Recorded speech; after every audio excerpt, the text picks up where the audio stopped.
Assalamualaikum warahmatullahi wabarakatuh. Di sini saya akan mempresentasikan kajian pemikiran Leibniz, Berkeley, dan Voltaire yang disusun oleh 1. Amirur Rahman dengan NIM 240 2. Fatahul Mu'in dengan NIM 240 dan nomor 3. Muhammad Ainul Yakin dengan NIM 240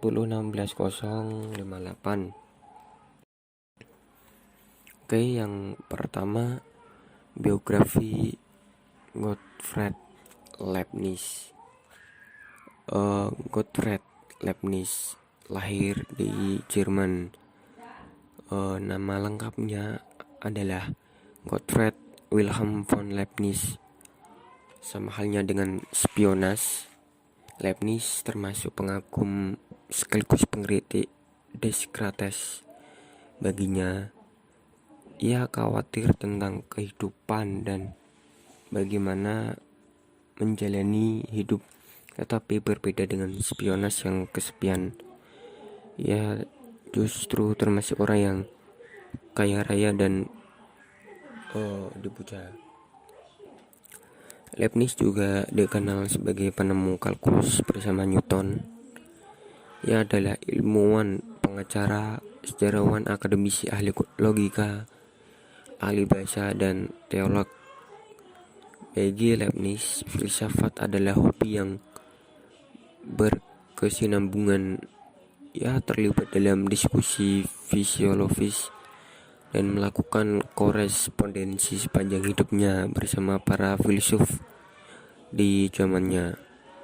Sayangnya, karyanya tidak bisa dinikmati banyak orang karena ia telah meninggal. Karyanya tidak diterbitkan. Gottfried Wilhelm Leibniz, seorang filsuf Jerman keturunan Serbia dan berasal dari Sachsen. Ia terutama terkenal karena paham teodis, bahwa manusia hidup dalam dunia yang sebaik mungkin karena dunia ini diciptakan oleh Tuhan yang sempurna. Paham teodis ini menjadi terkenal karena dikritik dalam buku Candide karangan Voltaire yang ia dianggap sebagai jiwa universalis zamannya dan merupakan salah seorang filsuf yang paling berpengaruh pada abad ke-17 dan ke-abad 18. Kontribusinya kepada subjek yang luas tersebar di banyak jurnal, puluhan surat, serta naskah manuskrip yang belum sempurna, yang belum semuanya diterbitkan. Sampai sekarang masih belum ada edisi lengkap mengenai tulisan-tulisan Leibniz. Dengan ini, laporan lengkap mengenai prestasinya belum dapat dilakukan. Leibniz lahir di Leipzig dan meninggal dunia di Hannover. Pemikiran Gottfried Leibniz. Pemikiran Leibniz yang terkenal adalah monadologinya. Dia berpendapat bahwa banyak sekali substansi yang terdapat di dunia ini yang disebutnya monad atau monos yang artinya satu, monad yang artinya satu unit. Secara singkat, sistem Leibniz dijelaskan dalam 5 tesisnya. 1. Alam semesta itu sepenuhnya yang rasional. Setiap bagian elementer alam semesta ini berdiri sendiri. Ada harmoni yang dikehendaki Allah di antara segala hal di alam semesta ini. Dan dunia ini secara kuantitatif dan kualitatif tidak terbatas. Dan yang terakhir, alam dapat dijelaskan secara mekanistis sepenuhnya. Monad ini semacam cermin yang membayangkan kesempurnaan yang itu dengan caranya sendiri. Tiap-tiap pencamiran itu terbatas. Ini mengandung kemungkinan tidak terbatas karena dalam seluruhnya dapat diperkaya dan diperdagangkan oleh sesuatu yang mendahulunya. Dalam rentetan ini ada tujuan yang terakhir, yaitu menuju yang tak terbatas. Sesungguhnya Tuhan itu transenden, artinya Tuhan di luar makhluk. Tuhan merupakan dasar dari segala rentetan yang ada. Yang kedua, George Berkeley lahir 12 Maret 1652 sampai meninggal 14 Januari 1753 pada umur 67 tahun. Dia seorang filsuf Irlandia yang juga menjabat sebagai uskup di gereja Anglikan. Bersama John Locke dan David Hume, ia tergolong sebagai filsuf yang empiris yang terkenal. Dilahirkan pada 1652 dan meninggal pada tahun 1753. Ia merupakan anak dari seorang petani bernama William Berkeley dan ibunya yang bernama Elizabeth Southern yang merupakan seorang putri dari pembuat bir dari Dublin. Semasa hidupnya, tokoh ini pernah menempuh pendidikan di Carnegie School dan Trinity College dan Universitas Oxford. George Berkeley adalah seorang Katolik Anglikan, tetapi tetap menerapkan kebijakan toleransi terhadap para penganut Katolik Roma di Irlandia. Sejak masih muda, George Berkeley sudah keyakinan bahwa ilmu dan filsafat dibebaskan dari abstraksi tanpa arti dan kata-kata yang kabur, sehingga dapat diakhiri dengan pertengkaran antara keyakinan dan pengetahuan manusia. Ia juga berusaha keras menyadarkan manusia tetap pada pengalaman langsung dan intuisi. Pemikiran Berkeley mengatakan, "From my own being and from the dependency I find in myself and my ideas, I do by an act of person necessarily infer the existence of a God and of all greatest thing in the mind of gods." George Berkeley mengatakan bahwa pengalaman adalah hal yang inheren dalam diri subjek, karena masing-masing dari kita menyadari secara langsung keberadaan kita sebagai subjek yang memiliki pengalaman.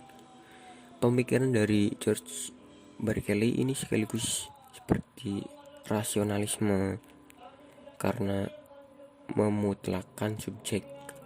Jika Anda perhatikan lebih dalam pemikirannya, termasuk dalam empirisme, hal ini dikarenakan pengetahuan subjek itu bukan didapat karena dari prinsip-prinsip dalam rasio, melainkan sesuatu yang sama dengan pengertian dalam diri subjek dan peranggapan bahwa dunia ini adalah ide-ide dalam pemikiran.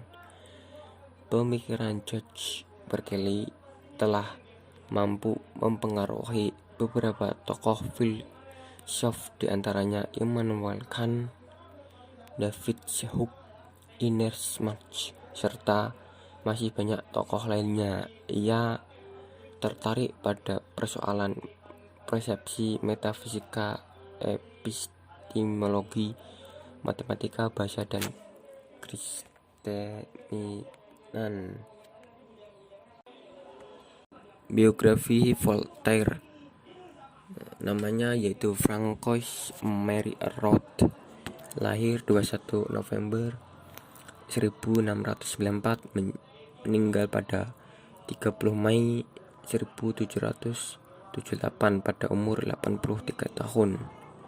Lebih dikenal dengan nama penanya Voltaire, adalah penulis dari Prancis pada era pencerahan. Voltaire dikenal tulisannya, filsafatnya yang tajam, dan dukungannya terhadap hak manusia, kebebasan sipil, termasuk kebebasan beragama, hak mendapatkan pengadilan yang patut. Ia adalah pendukung vokal terhadap reformasi sosial, walaupun Prancis saat itu menerangkan aturan sensor ketat dan ancaman hukuman yang keras bagi pelanggarannya. Ia sering menggunakan karyanya yang mengkritik dogma gereja dan institusi Prancis pada saat itu. Meskipun Voltaire dianggap sebagai salah satu tokoh yang paling berpengaruh pada zamannya, sebenarnya ia tidak mendirikan atau mengungkapkan suatu pemikiran filsafat apapun yang berbeda-beda dari filsuf sezamannya. Ia hanyalah juru bicara zaman pencerahan lewat tulisan-tulisannya yang terpublikasi dengan baik dan mendapatkan sambutan serta pengakuan dari masyarakat. Selama zaman pencerahan abad ke-17, Voltaire termasuk filsuf yang diantaranya berbagai filsuf yang ada. Ia banyak karyanya yang meskipun sebenarnya itu dia bukanlah seorang penulis yang original, ia peka terhadap gagasan-gagasan yang tersebar pada zamannya, serta pandai mengungkapkan guna mencapai tujuannya.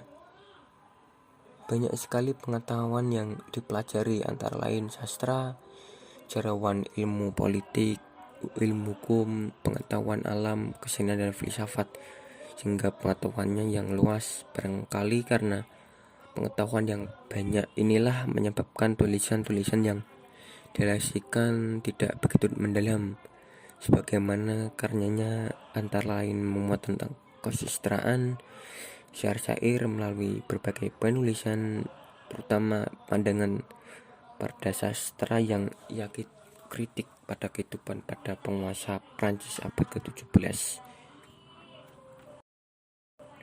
Pemikiran Voltaire. Menurut Voltaire, agama alamiah yang memenuhi tuntutan akal ialah ketika orang mengasihi Allah dan berbuat adil serta berniat baik terhadap sesamanya, sebagaimana terhadap saudaranya sendiri. Tuntutan kesusilaan mengenai keadilan dan kebijaksanaan tidak terkandung pada pandangan-pandangan metafisis dan teologis. Hukum kesusilaan bukan sesuatu keseluruhan peraturan-peraturan yang dibawa orang sejak lahir, melainkan sesuatu keseluruhan peraturan yang bersifat abadi dan tidak berubah-ubah segalanya zaman dan bertempat di mana saja. Isi hukum kesusilaan atau hidup seperti yang kamu inginkan telah kamu lakukan pada saat kamu mati. Berbuatlah terhadap sesamamu seperti yang kamu inginkan ia perbuat terhadapmu. eh, sebagai tokoh pencerahan, ia mengkritik keberadaan dan kebenaran tahayul.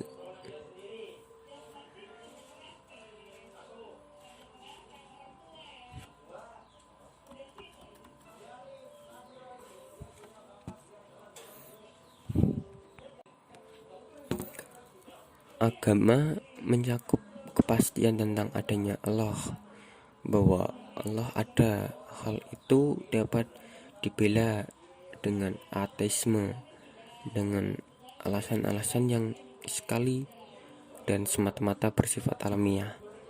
Penyusunan alam semesta dan peraturan-peraturan umum dari kejadian-kejadian alamiah mengajarkan kepada kita adanya pekerjaan yang tinggi yang menciptakan segalanya, yaitu Allah.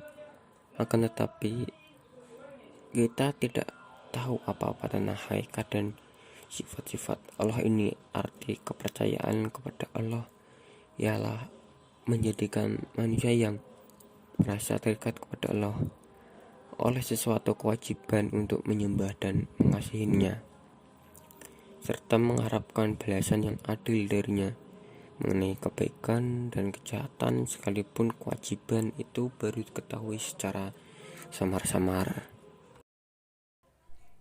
Sekian dari kelompok saya. Apabila ada kesalahan maupun tutur kata yang salah, mohon dimaafkan. Wassalamualaikum warahmatullahi wabarakatuh.